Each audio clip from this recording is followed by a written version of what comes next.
घर पहुंचने के बाद मैसेज कर देना। मामा ने राजेश से कहा। राजेश रात 11 बजे बाइक से मामा के घर से निकला। घर भी ज़्यादा दूर नहीं था, 7-8 किलोमीटर की दूरी पर मुख्य शहर के ठीक बाहर मामा का नया घर था। राजेश शिफ्टिंग में मदद के लिए आया था, लेकिन मामी और बहनों से बातचीत करते करते 11 बज गए थे। मैं मैसेज जरूर भेजूंगा, गुड नाइट, राजेश ने बाइक को किक मारते हुए कहा। जब वो अगले चौराहे पर पहुंचा तो उसने देखा कि एक कुत्ता भौंक रहा है।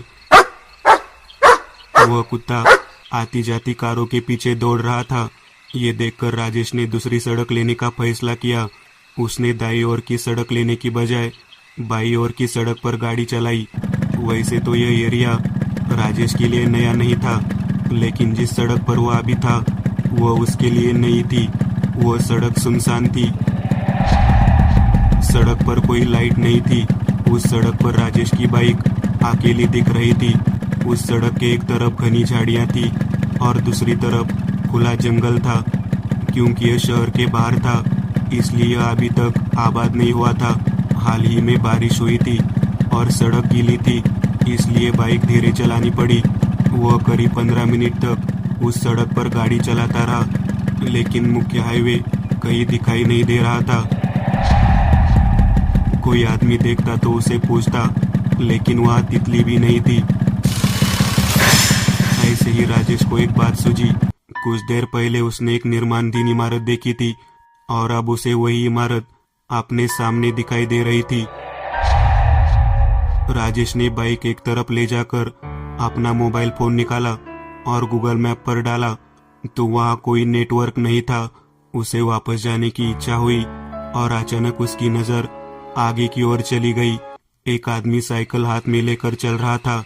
राजेश ने बाइक को किक मारी और उस आदमी की ओर चल पड़ा। अरे दादा, मुझे भोगाव जाना है, रास्ता भटक गया हूँ, क्या आप मुझे सही रास्ता बताओगे? राजेश ने पीछे से आवाज लगाई, परंतु वो आदमी ऐसे चलता रहा मानो उसने उसकी बात ही न सुनी हो। अब धीरे धीरे राजेश उसके करीब आने लगा और तभी वो आदमी एकदम पीछे मुड़ गया। उसका चेहरा देखकर राजेश ने गाड़ी वहीं रोक दी, क्योंकि उस आदमी का कोई चेहरा नहीं था। सिर पर सिर्फ बाल थे, नाक, आंख, मुंह कुछ भी नहीं था, सिर्फ मांस का गोला था। यह देखकर राजेश डर गया और गाड़ी घुमाकर जिस रास्ते से आया था उसी रास्ते पर चल पड़ा। वो शर्ट, वो क्या था?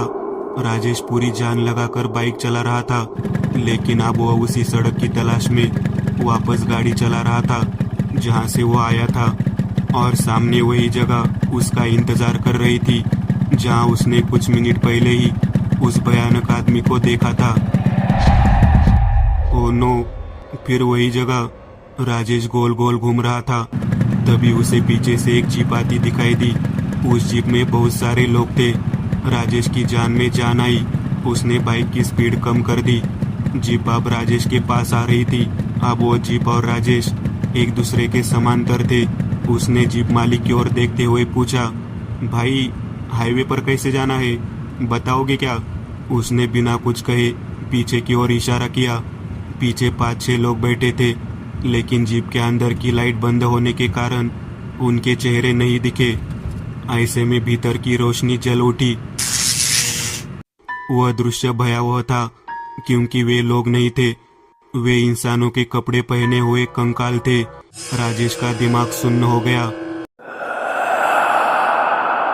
बिना कुछ सोचे समझे वह डर के मारे चिल्लाने लगा। उसने बाइक को टॉप गियर में डाला और तेजी से भाग गया। पीछे से जोर जोर से चीखने चिल्लाने की आवाजें आ रही थी।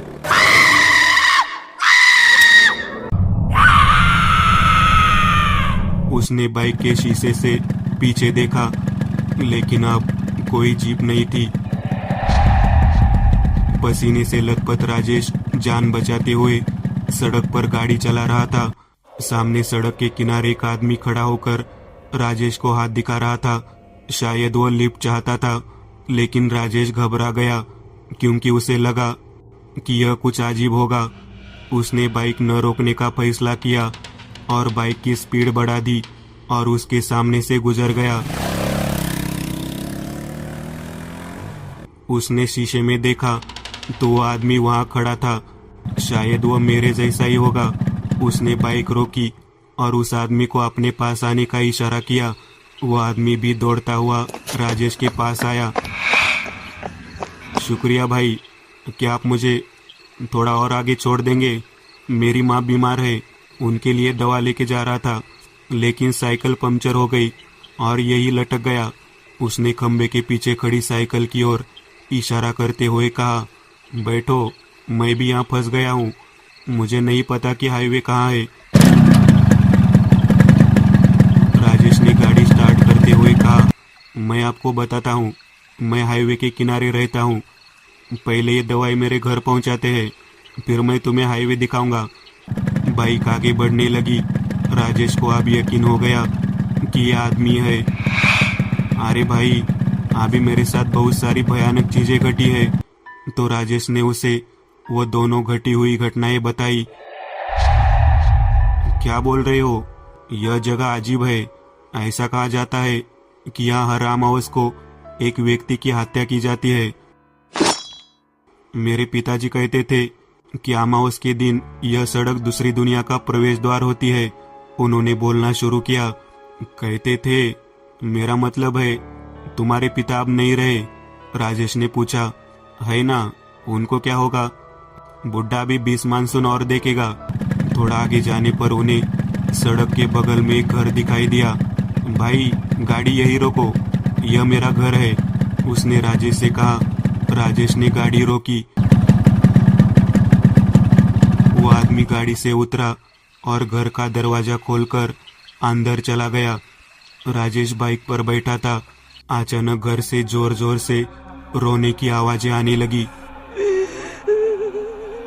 शायद उसकी माँ मर गई होगी, राजेश ने सोचा।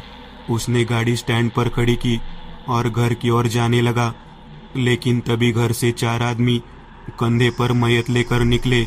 वह सबसे पहले मैयत की ओर मुड़ा तो राजेश का कलेजा मुंह के पास आ गया, क्योंकि ये वही आदमी था जो कुछ देर पहले राजेश की बाइक पर वहां आया था।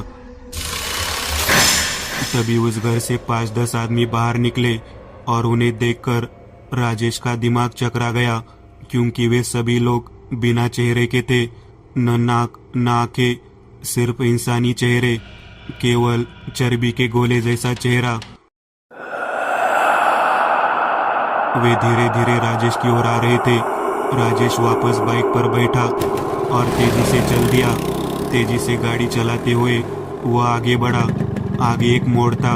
उस मोड़ पर उसने फिर से वही मैयत देखी, लेकिन इस बार मैयत पर लाश बिल्कुल अलग थी और उसने उसे स्पष्ट रूप से देखा और वो हैरान रह गया, क्योंकि इस बार लाश राजेश की ही निकली।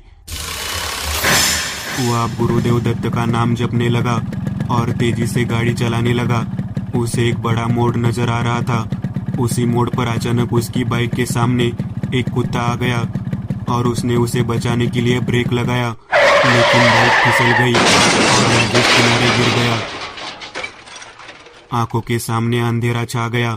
जैसे ही उसने आंखें खोली और बाजू में देखा, वह सड़क के किनारे कीचड़ में लेटा हुआ था और उसकी बाइक किनारे पर पड़ी थी और एक कुत्ता उसके पास बैठा हुआ उसे देख रहा था। अभी दिन नहीं निकला था, लेकिन ऐसा लग रहा था कि कुछ ही क्षणों में दिन निकल जाएगा। सड़क पर गाड़ियां तो गुजर रही थी, लेकिन ट्रैफिक कम था।